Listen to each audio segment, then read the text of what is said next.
Hello, everybody. Hold on one second. There we go. Ooh. Hello and welcome to episode 46 of Ask the King. This episode is for September of 2014, and we have got a lot of good questions. Now that we've headed into the hardcore gaming season, we've got a lot of stuff that's been going on with gaming. There's a lot of good stuff to address and talk about.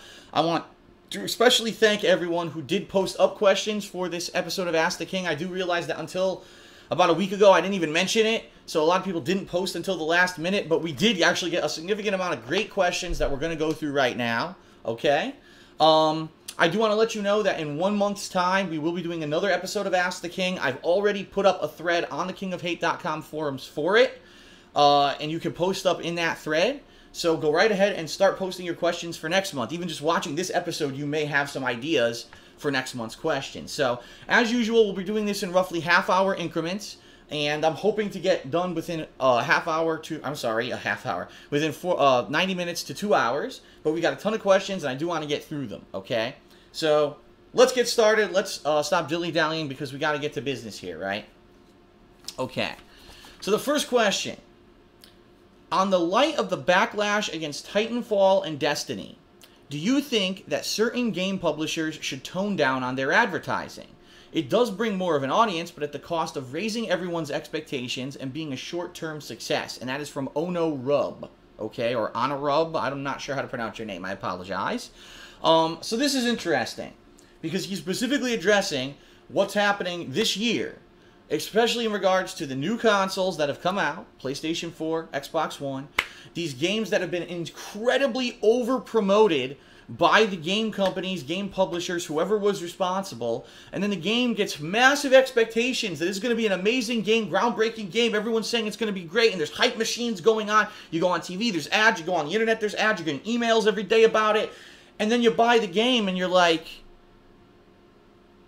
what the hell is this? Like, they promised all this stuff, you buy the game, you play the game, and none of the stuff that was promised shows up. The two cases in point, Titanfall, which I said looked like it had promise, but it better have some innovation, it better have some really interesting stuff to it, some substance to it, and not just an online-only game with like 10 maps, and they just expect you to play the same 10 maps over and over and over. And then when the game came out, that's literally what it was. It was like a game, very limited amount of gameplay modes and maps. It was just a combination of mech combat with like double jumping, running and gunning, like Unreal Tournament style FPS gameplay, and maybe some Call of Duty elements in there. It literally was like you took 3 games, took tape, oh, here's a new game, and it's a console exclusive, you've got to play it. So everyone bought it, played it for a week, said, what the hell is this? And within 2 months, no one ever talked about Titanfall ever again. But the game developers don't care because they made their money. Everyone bought the game when it launched because they bought into this hype machine. And all Xbox One, it's one of really good exclusive Xbox One games, gotta have it, and it fell flat on its face after a couple weeks. But again, the game developer doesn't care, they made their money. Now you've got Destiny. Oh, the next IP from Bungie. Oh my god, Bungie who made Halo, and they're actually going MMO this time, which you catch a lot of people say, well, Bungie never said it was an MMO. Yeah, but they referenced it a million times. They said that it was kind of like an MMO, that it would have MMO elements. No, they didn't outright say it was an MMO, but they alluded to it 5 million times. It doesn't make it any better, okay? And then the game finally comes out, and you're like, wow. It's a 10-hour campaign that's incredibly repetitive and boring. Literally no coherent story in this thing. It's like a cookie-cutter story, again, stolen from other things and slapped together with tape or whatever. And it's a joke. It's a joke that everyone is running out and buying these games and buying on the hype train. But you know what? This happens. And this happens every console generation, unfortunately. When the new consoles come out, oh my god, I've got to get that game for the new consoles. And then you buy it and you're so disappointed. I am not in any way, shape, or form saying that I don't think that there's going to be great games coming out. I just think that it's a very early on time, and this is an opportunity for publishers to dupe the gamer. And that's literally what they've done. They've duped the common gamer with ads and with hype that they created, artificial hype, all right? So the question here that he asked, he says, do certain game publishers, should they tone down their advertising? It brings more of an audience, but it raises everyone's expectations unfairly and basically creates a game that's a short-term success. Well, what you really have to think about is this. From a game publisher standpoint, do they care about the fact that they put out a quality product that everyone's going to be playing for years, or do they care that you bought the product and made the money at launch? really, when it comes to the top guys at these companies, what do you think that they care about? Oh, wow, I made the best game ever, the highest rated game ever. They said it was an artistically amazing vision, and everyone loves the game and praised. Or do they look at their books, their financials? Oh, did it make money? Did it make money? Did it make money? Did it make money? And that's the bottom line, is that American business is about, did it make money? They don't care about any kind of actual creation. What did they make? How did they make their money? Did it add anything to art, to culture, to gaming as a whole? Did they create something that's a great interactive experience? Did it make money? Did it make money? Did it make money? Because here's what you guys have to understand, is that the people who ran those ads, the ad that said, it's more than a game, buy Destiny, it's a life-changing experience, those guys didn't make the game. Those are those marketing geniuses who they hire out of these Ivy League schools who think that they know anything about selling a product, right? And instead of actually caring about the product, they care about selling the product and making tons of fucking money. So really with Destiny, what should have happened is they should have had a marketing plan and said, we're going to advertise what the game is. And said, a cool looting cooperative shooter with multiplayer aspects. This is a game that will have a 10-year life. When you buy this game, we have a 10-year plan where we're going to consistently give you more content over the years, and you're going to love this game. No, instead they say it's the best game ever made, the best MMO ever, the best FPS ever. You must buy it. It's a life-changing experience, more than a game, and you buy it and you're disappointed because they told you something it's not and you bought into it. And that's the problem. American advertising is full of lies. It always has been. It's always been like that. If you're an American in particular, you have to be so cynical of anything that you see on TV, on an ad, anything that you, hype, hype, hype. You hear, because people get caught up in this shit, and then you get duped. And that's literally what happened with these games, right? So this is the problem. If you're honest and you actually advertise what your game is, will anyone buy it? Or do you lie and then sell the game? And literally that's what it's become. Create false hype, create false expectations, sell games. Instead of creating good games to sell games. But here's what you can do. And, I hate to say it because, people, a lot of times it's very hard to convince people. If you want to see crap like that stop, if you want to see Titanfall and Destiny never happen anymore, don't buy into the bullshit that these big name companies are doing. When you see a super overhyped game like that, take it with a grain of salt and judge it with a little bit of cynicism and skepticism, okay? And when you see crap like that, don't support those companies anymore.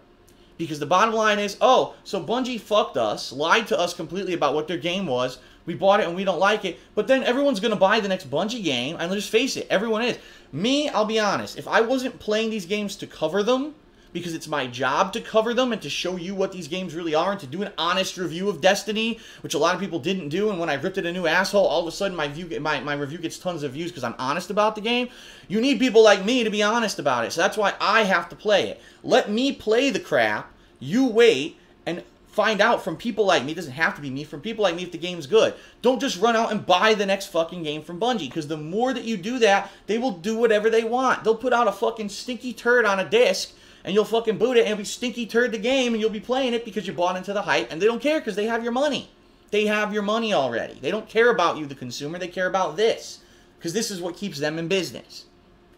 So that's basically what you have to do. Don't buy into their bullshit. Let people who are going to be trying this stuff out review it for you first. Watch them play it first, and then go try it for yourself if you think that it's going to be good based off of that. Don't just run out and buy the game on release day and give them your hard-earned dollar when they don't fucking deserve it. That's the only thing I could say, and it sucks because advertisement is a really nasty form of deception that is basically legal. Who can hold them to task that they promised all these things in their advertisements and then it didn't come to fruition? No one. You can't hold them to task. The way that you can hold them to task is not supporting those companies and not buying their future games. So there you go. Okay. Next question. Hey Phil, I was wondering, have you ever gone to Disneyland before? If so, what shows did you see? And did you ever meet some of the Disney characters? Would you like to go back to Disneyland again? Who's your favorite Disney character? And that's from Tyler Simba 1. This is a funny story. This is actually an interesting question that no one's really asked me before in regards to Disney stuff, so you'll like this.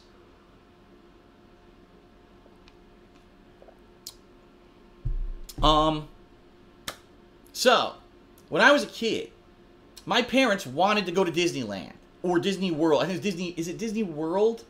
It's Disney World in Florida. They wanted to go there, okay? And they tried to convince me for years, because I actually, I had a cousin who was 5 years older than me, and female, girl, who lived with me, almost like my sister for a while. Now, eventually she moved out or whatever, and I don't really talk to her that much anymore, but she used to live with me. And it was like having 2 kids, let's go to Disneyland, right? And I didn't want to. I was like, I don't really like the Disney characters. I wasn't into Mickey Mouse and Donald Duck and all that. I was into, like, Looney Tunes. I loved Looney Tune adventures. And at that time, I think Tiny Toons were out and all Warner Brothers stuff. That's the kind of stuff I was into. I wasn't into the Disney stuff. So when I was a kid, my parents wanted to take me to Disney World, and I told them, no, I don't want to go, and we never went. Years and years and years later, so we're talking probably, I think it was around 2002. I'm trying to remember. It was a long time ago. But I was actually in California, in Orange County, for 2 weeks for vacation, part of which was actually going to Evo that year, but part of which was just doing stuff in the area. And one of my friends who lived in California had a friend who worked at Disneyland who said he could get us in for free. Excuse me. So I actually did go to Disneyland, okay, but I wanted to do stuff, and I was with 2 other dudes, of course, who were like in their early 20s. They didn't want to do, oh, we don't want to go on that ride, we don't want to do this. They were trying to be like hip, oh, that's kiddie stuff. I was like, come on, the Haunted Manor, just go, let's do it. What the fuck, we're here, we might as well do it. They didn't want to do nothing. They wanted to go on a roller coaster, which I don't like roller coasters. I've never seen the thrill of a roller coaster. I don't feel excited when I'm on a roller coaster. I guess what it is for me, I do have a partial fear of heights. So when I'm on a roller coaster already, I'm like, oh, fuck, I'm so high up. And I've been on a few roller coasters, I'll be honest. And there was probably 1 or 2 that I enjoyed.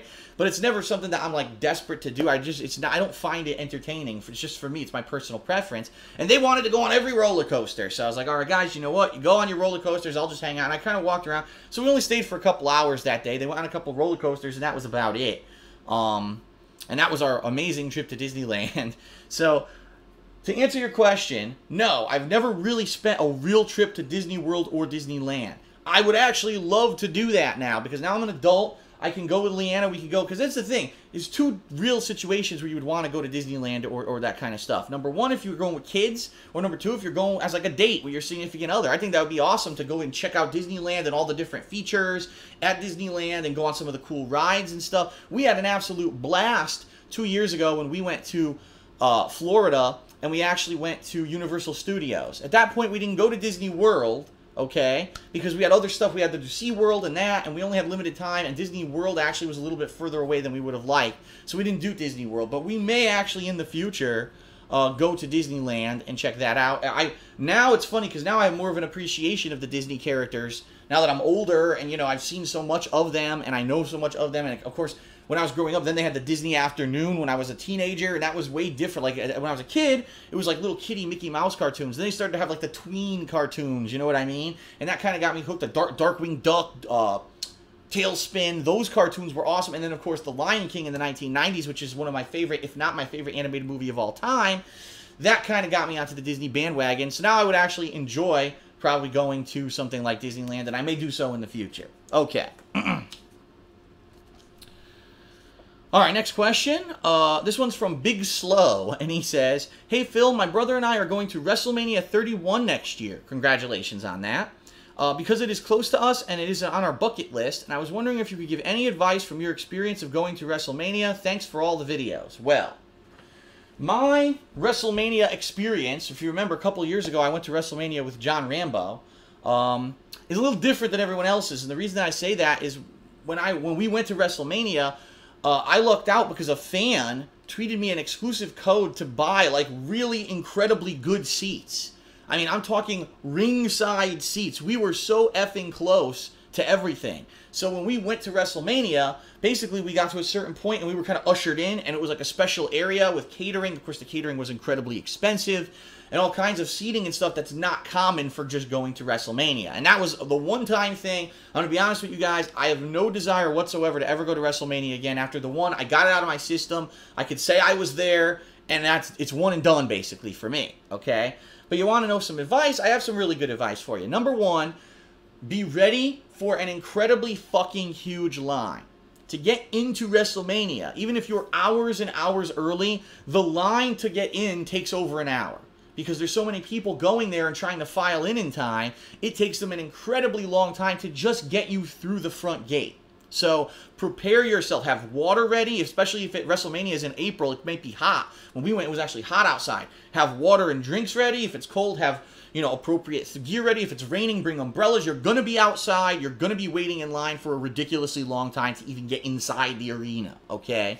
Once you get inside the arena, it may be confusing to find where you're going to sit depending on where WrestleMania 31 is. I don't even know. But that's going to depend on the arena and the arena staff.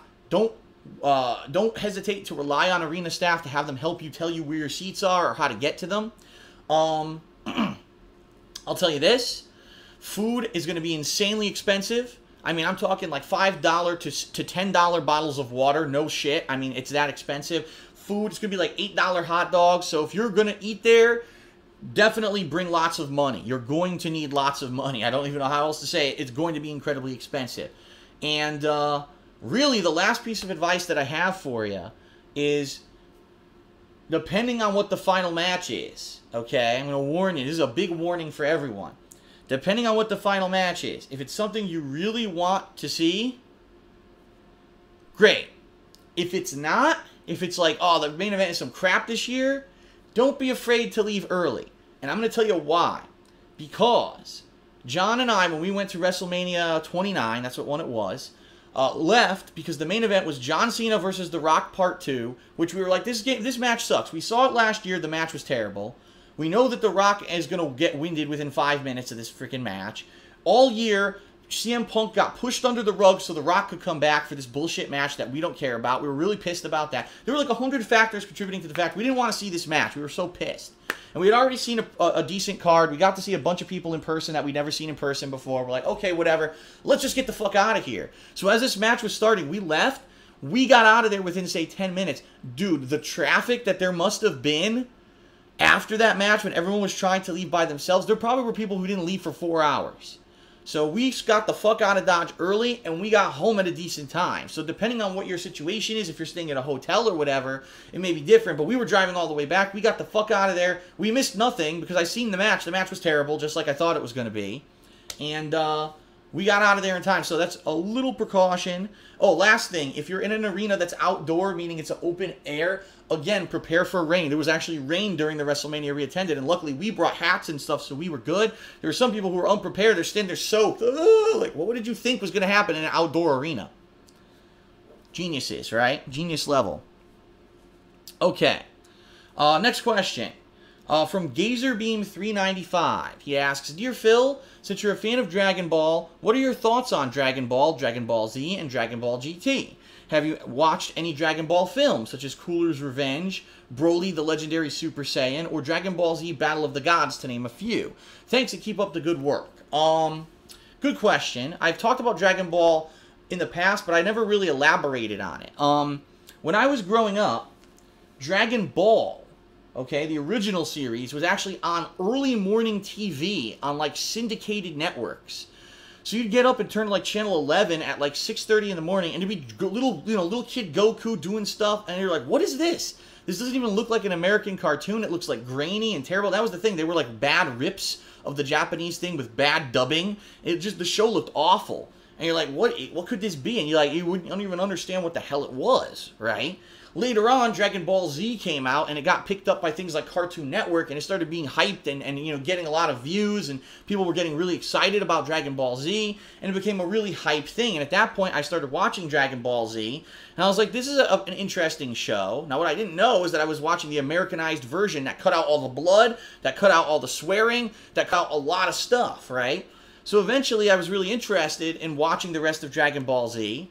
And I actually heard that there were a few people that I knew who had it, but they had, like, bootleg tapes of it, right? So I was like, I don't want to do that. So eventually, finally, when the internet, you know, got faster in the late 90s, I actually found a few websites that had all of the Japanese, with dubs, the Japanese episodes. To come to find out, there were literally, like, 5 seasons of the show that had never aired on American TV yet, and the show was over. You know, the show was over in Japan. It had been over for a long time. So I ended up watching the entirety of Dragon Ball Z, basically in these little downloaded clips, and they weren't great. They were like pixely, but at least you could tell what was going on, and you could read the subs and kind of understand the plot lines, and I liked it. I actually thought that Dragon Ball Z was a great series. Of course, that was one of the series, the origination of we stand around and talk a lot instead of fighting because I am the strongest of all the strong, and the strong of the strong is my strength. When I use my strength to get the strength levels up to the strong, I am the strongest. The next guy would walk up over here. You said that you're strong? No, I'm the strongest. I will prove that I'm the strongest by using my strong of strength attack on your strongness. And another guy would say, wow, those two look pretty strong. And that was basically Dragon Ball Z in a nutshell. Everyone just talking instead of fighting most of the time. But, but it was fun. It was fun and funny. And then, later on, I found out there's another show. There's a show called Dragon Ball GT. I was like, what? Like, Dragon Ball, I thought it was over. If you watch the end of Dragon Ball Z, you'd think logically that's the end of the series. It kind of had even like an epilogue and everything. Boy, did that show suck monkey ass. I mean, that one really was terrible. That was, you could tell just from the first episode that this series was a blatant cash-in that really had nothing to do with the original creators of the show. And that was the truth. Dragon Ball GT apparently was not written by the people who wrote the original Dragon Ball and Dragon Ball Z. It was actually like a spin-off series made just to make money, right? Just like a lot of these things that go on way too long and they should go away. And it was a it was awful. Oh, Goku turns back to a kid. What? So now he goes back to his original form from this early series. Doesn't even make sense. It was really stupid. And, you know, Dragon Ball GT, I'll tell you this. Dragon Ball is good because it's a show that's more like adventure. Okay, adventure and comedy. Dragon Ball Z is a little cool because it's kind of adventure, comedy, but it's also combat. Dragon Ball GT is a steaming pile of monkey shit. Don't watch it. It's terrible. Okay? Alright, hold on one second, because I actually heard a truck pull up outside.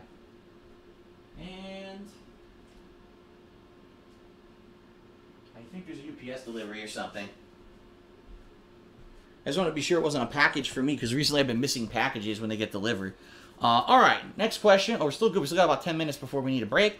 Next question is from Elliscore, and he asks the following. Hey Phil, since you said you'll be playing Super Smash Bros. On both Nintendo 3DS and on the Wii U, would it be possible to have Smash Bros. Sundays at times in place of Ultra Street Fighter 4? I'm not saying just outright abandon Street Fighter, since I know that it's your roots and it's what you know and enjoy the best. However, Smash Bros. Is always growing and getting more and more popular. I think it'd be nice to say 1 week out of each month play Smash Bros. Instead of Street Fighter so that Smash Bros. Doesn't get played out and boring. It's an interesting premise. Absolutely, it's an interesting premise because, as you guys know, every Sunday I've been playing Street Fighter 4, and it gives me variety of my content of what I put out every week, and it keeps me kind of to the point where now I'm not rusty as shit anymore at Street Fighter. I can at least do some decent stuff and hold my own. Okay, I'm not amazing, I'm not a tournament-level player, but at least I feel like I know what's going on in the games now. Okay, now I can hear the truck leaving incredibly loudly. So yeah, in that regard, I think it would make sense with Smash, as Smash is such a huge game, since people get so excited about Smash. Smash is coming. Yes, Smash is going to be here soon, and we're going to play Smash on 3DS, and we're going to play Smash on Wii U. And I'll be honest, I played the demo of Smash on 3DS, and I really enjoyed the demo. I thought the 5 characters were a good variety. It was a good demo of the game, seeing the amount of characters that are going to be in the game, and the fact that there's probably another 12 unlockable characters, that there's so many stages in the game. I'm very, very much looking forward to playing Smash. Will I be doing it with viewers? Absolutely. There's no reason why I wouldn't do that. I mean, that would be silly if I never played it with anyone, right? Will I be giving my friend code out? Probably. I don't even know how it works. I've never really done the multiplayer thing on the Wii U or the 3DS. If I have to give a friend code out to get it to work, I have absolutely no clue. But I am interested in doing it. Now, will I be doing it once a week? And when the games first come out, I'll probably be doing them a lot. Then probably gradually I'll reduce the amount that I play. But it might be fun to maybe do a session a week where I sit down and I play with, you know, a couple of particular characters like I'm doing with Street Fighter. Try to learn their stuff, try to see how good they are, etc. Let me put it to you this way. Do I want to stop playing Street Fighter altogether? No. Would there be a time coming up, especially because there's stuff like Killer Instinct Season 2 coming out soon, and also Smash Brothers, that maybe instead of doing Ultra Street Fighter 4 every week, I alternate between those? Yes, there is a high probability that coming up I may do that. Because ultimately what I want to do is keep those competitive style fighting games in my repertoire. I want to stay in the mix. I want to know what's going on with them. I don't want to fall out like I did a couple years ago where I didn't know anything about what was going on. I stopped playing them all together, and I'll be honest, a lot of the people who used to follow me, who used to watch my stuff, said, man, Phil doesn't play Street Fighter anymore. And then they stopped watching my content because they went elsewhere, right? So I know that. But now I'm getting back into it, and I would love to kind of stay abreast of everything that's going with all these games, okay? Excuse me. So, there you have it. And I think that it would be pretty good to alternate between Smash, Killer Instinct, and other content coming up in the future. I'll let you know about that as we get closer to those releases, how that's going to work, okay? Okay, next question. This one's from Anthony77FX, and he says, "Hey Phil, after watching some of your vlogs on your YouTube channel, I've noticed that you have said that you've watched Breaking Bad. Recently, AMC said that they are creating another show called Better Call Saul. It's supposed to be a spin-off series based on the Breaking Bad that stars Bob Odenkirk as Saul Goodman, who was in the Breaking Bad series. The show is going to be a prequel to Breaking Bad, in which is supposed to be an origin story of Saul Goodman. What are your current thoughts on this upcoming show? Do you think it's going to be good, or do you think it's going to be bad? Please let me know." I think you all know my opinion at this point on prequels, right? You all know that I think that prequels are a waste of time.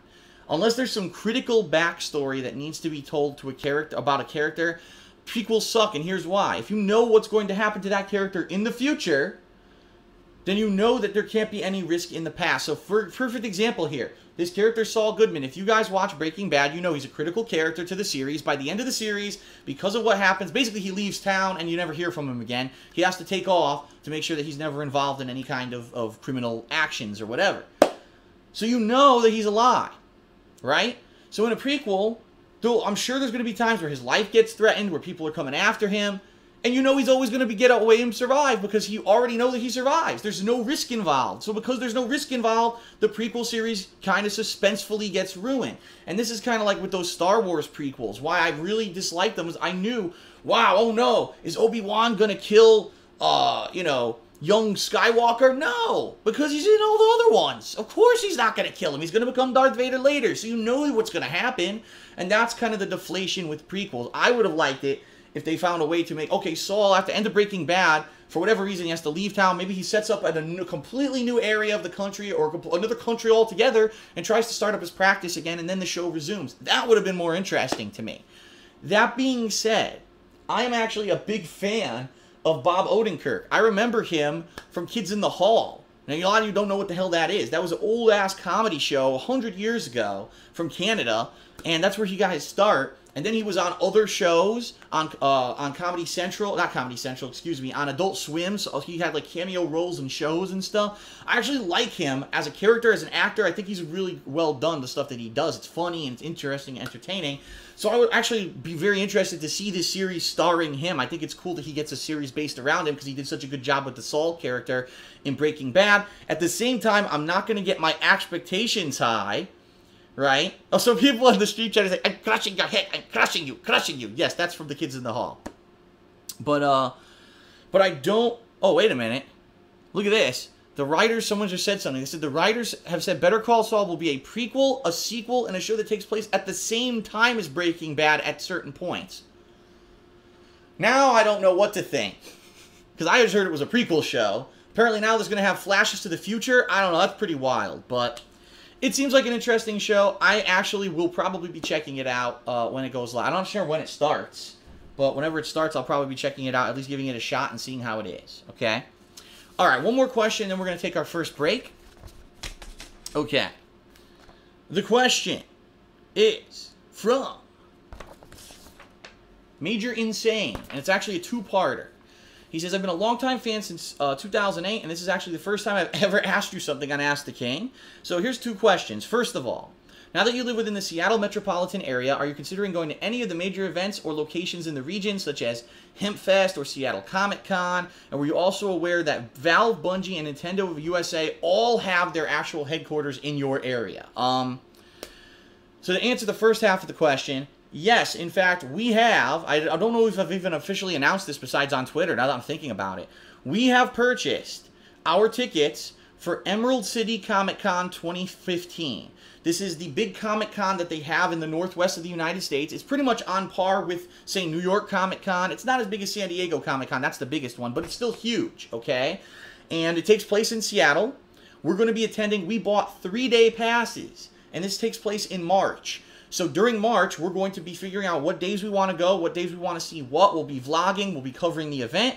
And there may be the opportunity if some people are coming out to the Comic-Con to meet and greet with us. You know, shake our hands, you know, shoot the shit a little bit if you want to get anything autographed or whatever, something like that. You know, because I have not been to an event in a long time. This year in particular, I've been so busy with the move and everything going on with getting out to Washington and now getting everything set up and working here that I have not had any kind of focus whatsoever on basically getting, you know, out to an event or a convention or whatever. And even it sucks that PAX Prime was just happened, but, you know, we had no chance of going to that because we didn't have tickets, and tickets are so hard even to get for that anyway. So we will be attending Emerald City Comic-Con. Outside of that, will there be other things we attend? Possibly. We have to see with gaming releases and everything how stuff gets scheduled. Obviously, I would love to get the PAX Prime. I don't know if I'll get a ticket because that's how hard it is to get tickets. Perhaps there's something Machinima can do, because I know Machinima was at PAX Prime, and they were doing stuff at PAX Prime, but unfortunately there was just no way that I was going to be able to go this year. So maybe next year, we'll see, and of course there is other stuff. Now, he also mentions all these headquarters of all these gaming places, alright? Quite honestly, I don't know what you guys would want me to... Like, if I went to Bungie and I said, oh, I'd like a studio tour, and they'd say, you're the guy that said that Destiny sucks, fuck you, and they'd throw me in the gutter, okay? Or I go to Nintendo, and I say, I'd like to see a Nintendo tour, please, and they say, you insulted whatever his fucking name is, you said that our business plan is terrible, and they throw me out into the gutter. Alright, obviously I'm exaggerating, no one knows who the fuck I am, so it's not like there's going to be some big deal if I tried to do a studio tour of one of these places, but I don't know, like, what would you want? I can't, they probably won't let me record in there. So it would be like me just going and doing it and then kind of talking about it later, I guess. I don't know, you know what I mean? So I don't know if it would even be worth it to even go out of my way to do stuff like that. So I don't know. We'll have to see, okay? I mean, eventually, is it something that I would like to do? Possibly. But I don't know if it's something that would even be worthwhile or I'd be able to see anything of any interest to you guys. All right, so there's a second question. This is actually a question a lot of people have asked me, so you might like this one. What are your thoughts on legalizing marijuana in Washington, since recent statistics have shown that a majority of Americans now say that marijuana should be legalized at the federal level? Being a Washingtonian, excuse me. Oh, a Washingtonian.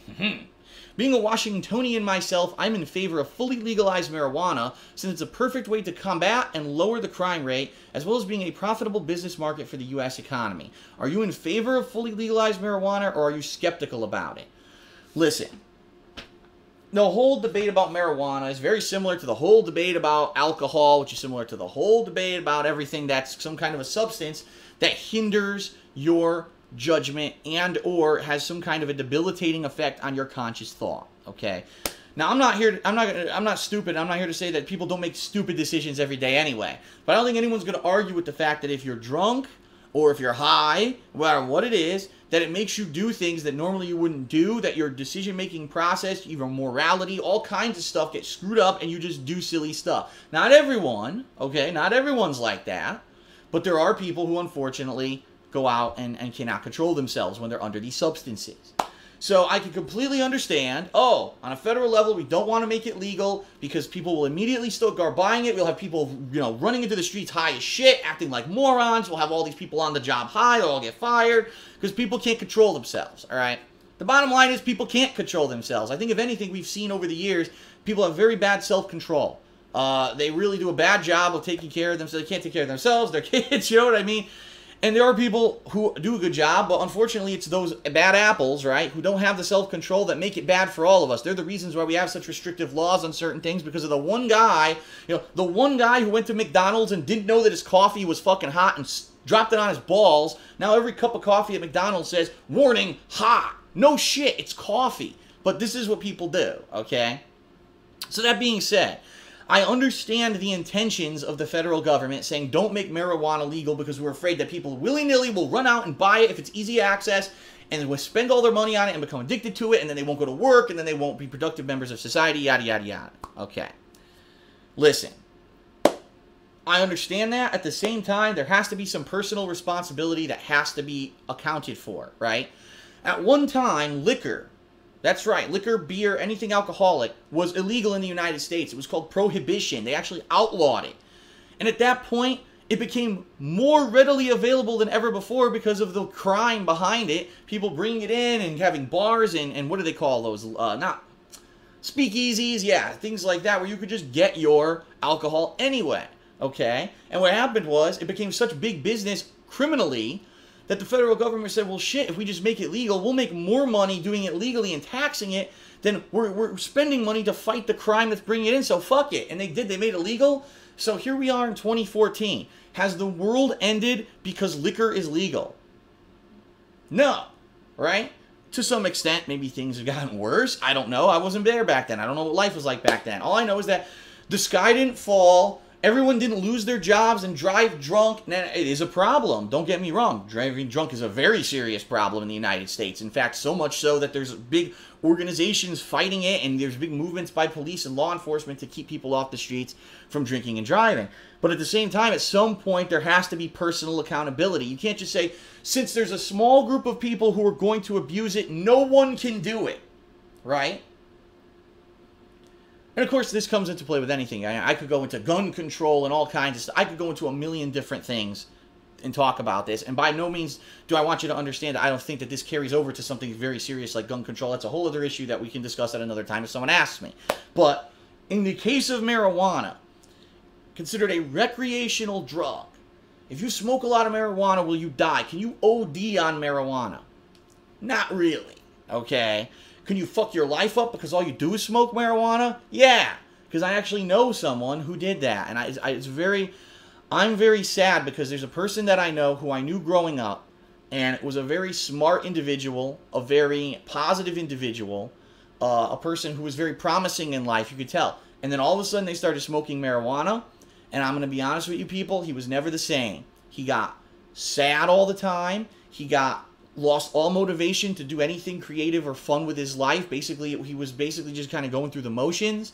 He would have issues with his relationships with girls and his family because, you know, he was always smoking marijuana. And to this day, he still does it. And it kills me because this is someone who I care about and someone who, you know, again, I was not in the circle that he was in. And because of that, I could have ended up like that too. And there's going to be people who are like that. You know what I mean? But that's the thing.